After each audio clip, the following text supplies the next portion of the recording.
wa na'udzu billahi min sururi anfusina wa min sayyiati a'malina may yahdihillahu fala mudilla lahu wa may yudlil fala hadiya lahu. Asyhadu an la ilaha illallah wahdahu la syarika lahu wa asyhadu anna Muhammadan abduhu wa rasuluh. Ya anak-anakku sekalian, marilah kita selalu bersyukur di hadapan Allah Subhanahu wa taala, apalagi saat ini kita memperingati salah satu kemerdekaan negara kita, yakni negara yang sangat kita cintai ini karena kita hidup di dalamnya. Kemudian kita itu pula, marilah kita juga memperbanyak salawat salam kepada Nabiullah Muhammad sallallahu alaihi wasallam. Anak-anakku sekalian, perlu kita ingat kembali bahwasanya kata-kata merdeka artinya bukan berarti bebas sepenuh-penuhnya, tetapi justru kata-kata merdeka ini adalah ketundukan kepada sesuatu. Artinya apa? Artinya kita tunduk kepada negara yang kita cintai, bukan kepada negara tetangga kita. Sebagaimana seorang anak tunduk kepada orang tuanya, itu juga bentuk kemerdekaan, bukan tunduk kepada temannya. Maka ketika kalian masuk pada pesantren di sini, ketundukan yang pertama yang kita tujukan adalah justru bukan kepada hal tersebut, tetapi justru kepada Allah Subhanahu wa taala. Inilah makna merdeka bagi seorang mukmin. Maka kalian di kelas 7 pasti belajar tentang makna Islam yang kita biasanya hafalkan dengan al-istislamu lillahi bitauhidi wal inqiyadu bitta'ati wal bara'atu minasyirki wa ahlihi. Di situ menunjukkan adalah kita menyerah kepada Allah Subhanahu wa taala. Artinya itu menunjukkan rasa merdeka kita tidak terjajah dari syaitan ataupun dari perbuatan syirik. Bahkan kita pun berusaha tidak terjajah oleh hawa nafsu kita, yang mana ini cikal bakal syaitan dari manusia.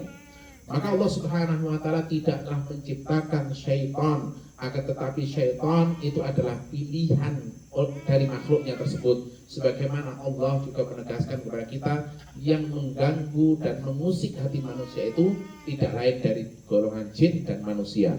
Maka manusia yang memiliki jiwa yang suka memberontak, manusia yang memiliki jiwa keburukan, di pondok pesantren ini bukanlah tempatnya. Karena pondok pesantren sesungguhnya bukanlah semata sekolah, akan tetapi pondok pesantren yang paling utama adalah menyaring calon-calon ulama, menyaring orang-orang baik. Kalau orang-orang tersebut tidak memiliki akhlak mulia, yang enggak memiliki akhlak yang baik, saya yakin dia pun akan memilih sekolah umum pada umumnya. Karena di dalam sekolah umum khususnya mereka selalu mencari hanya yang terpintar saja. Tetapi padahal mereka sudah diberikan amanah oleh pemerintah untuk mendidik kebaikan, tetapi fakta yang terjadi di lapangan seperti itu. Karena fenomena yang terjadi tersebut, maka kita sebagai pondok pesantren ikut peran serta tersebut untuk berusaha menyaring anak-anak yang baik, bukan menyaring anak-anak yang pintar.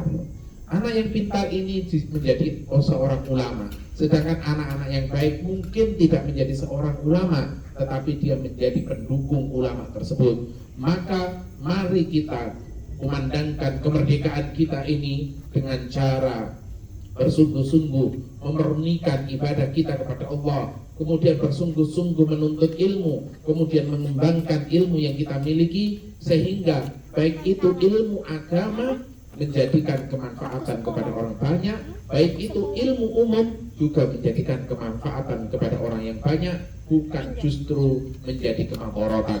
Karena banyak orang-orang yang kaya raya tetapi kayanya dengan korupsi, dan itu harus kita hindari karena korupsi tersebut adalah perbuatan keburukan. Maka kita contoh dari Nabi Muhammad SAW, beliau memiliki kejujuran yang sangat luar biasa sehingga beliau sangat dipercaya. Akhirnya beliau pun ketika mengatakan, andai kata saya katakan di sana itu ada beberapa pasukan yang akan menyerbu, apakah engkau percaya kepadaku? Para orang-orang Arab pun ternyata menyatakan, saya percaya ya Rasulullah. Akhirnya beliau pun memiliki gelar Al-Amin, yakni seorang yang dapat dipercaya. Maka di sini pun kita pun untuk menjaga kehidupan kita di pondok pesantren ini menjadi sebuah tempat yang aman. Salah satunya adalah sebagaimana perintah Allah tentang kita menjauhi sebuah kezaliman. Artinya apa? Artinya kita ke teman kita ke guru kita, ke semuanya di lingkungan ini, itu kita saling menjaga perasaan mereka. Maka tidak ada tentunya di sini yang kita dapatkan suka mengerjai temannya, suka memukul temannya, suka ngolok-ngolok temannya, tidak ada.